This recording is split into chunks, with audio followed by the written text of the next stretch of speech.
एक छोटे से गांव में राजू नाम का एक शरारती लड़का रहता था। राजू को गांव के चारों ओर अपनी साइकिल की सवारी करना बहुत पसंद था। उसकी साइकिल उसकी बेशकीमती संपत्ति थी और वो इसका बहुत ध्यान रखता था।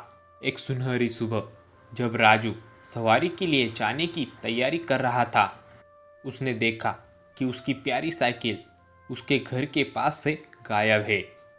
उसे पाने की उम्मीद में उसने इधर उधर देखा, लेकिन वे कहीं नजर नहीं आई। राजू जानता था कि कुछ गड़बड़ है और वे चोरी हुई साइकिल को जल्द से जल्द ढूंढना चाहता था। राजू अपने अच्छे दोस्त रवि की मदद लेने के लिए पैदल ही निकल पड़ा। राजू को रवि रास्ते में ही मिल गया। रवि, बहुत ही बड़ी मुसीबत आ पड़ी है। क्या हुआ राजू? तुम बहुत परेशान लग रहे हो। मेरी साइकिल चोरी हो गई है। कैसे चोरी हुई, कुछ पता है? मुझे नहीं पता, लेकिन मैं अभी उसे ढूंढने जा रहा हूँ। तुम ही मेरे साथ चलो।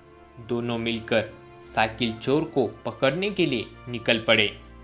जब वे गांव में घूम रहे थे, तब उन्हें एक पुराना घर दिखा और उन्हें शक हुआ कि इस घर में जरूर कुछ होगा। राजू और रवि सावधानी से अंदर जाने लगे। अंदर जाकर उनका दिल उत्साह और डर से धड़क रहा था।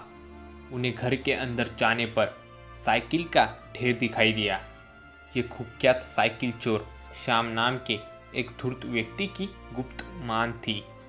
श्याम गांव से साइकिलें चुराकर शहर जाकर बेचता था। अचानक उन्हें कदमों की आहट सुनाई दी। राजू और रवि जल्दी से साइकिल के ढेर के पीछे छिप गए, इस उम्मीद में कि उनका पता नहीं चलेगा। श्याम कक्ष में दाखिल हुआ। वे अपने चुराए हुए खजाने पर खुशी से झूम रहा था और अपने द्वारा कमाए गए धन को गिन रहा था। राजू और रवि ने एक दूसरे को देखा और चुपचाप एक योजना पर सहमत हो गए। वे श्याम की ओर बढ़े। दोनों उसका सामना करने और राजू की साइकिल वापस लेने के लिए तैयार थे। अभी वहीं रुक जाओ श्याम। हम जानते हैं कि ये सब तुम कर रहे हो। तुम्हारी हिम्मत कैसे हुई यहाँ पर आने की? अब आ ही गए हो तो यहाँ से वापस नहीं जा पाओगे। तब दोनों के बीच जमकर नोकझोंक हुई। राजू और रवि ने हर मोड़ पर श्याम को मात देने के लिए अपनी तेज सोच और फुर्ती का इस्तेमाल किया।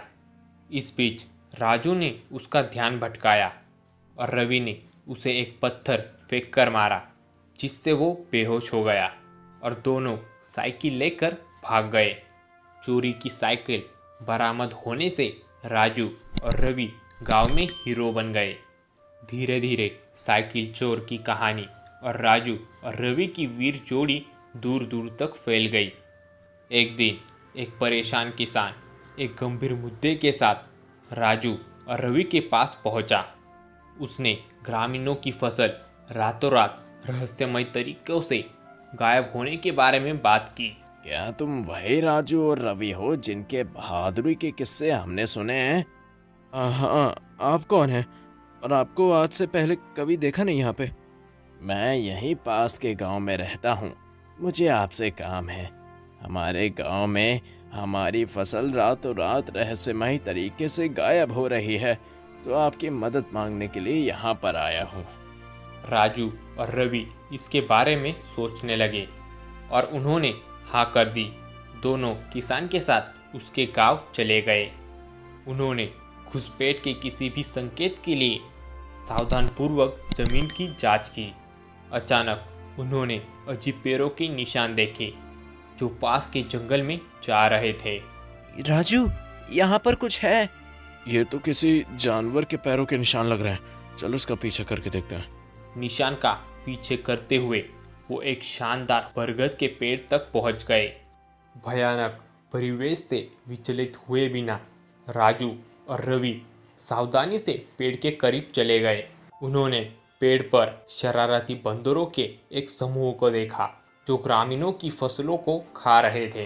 तब उन्हें पता चला कि ये सब कौन कर रहा था। पशु प्रेमी होने के नाते राजू ने शांतिपूर्ण समाधान का सुझाव दिया। उसने रवि के कान में एक योजना फुसफुसाई और वे दोनों बंदर की आवाज़ और हरकतों की नकल करने लगे। राजू पास के पेड़ पर चढ़ गया, जबकि रवि चंचल बंदर की तरह इधर उधर फुदकने लगा। उनसे आकर्षित होकर शरारती बंदरों ने अपनी दावत रोक दी और राजू और रवि के असामान्य व्यवहार को देखने लगे। उनके करतब से मोहित होकर बंदर सावधानी से राजू और रवि के पास पहुंचे। धीरे धीरे बंदरों को एहसास हुआ कि राजू और रवि से कोई नुकसान नहीं है और उन्होंने उनके साथ बातचीत शुरू कर दी। चोरी की गई फसलों को भाईचारे की भावना से साझा किया।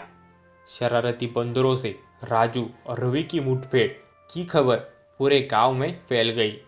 राजू और रवि और भी ज़्यादा पूजनीय और प्रशंसनीय हो गए। उनकी वीरता की दूर दूर तक प्रशंसा होने लगी।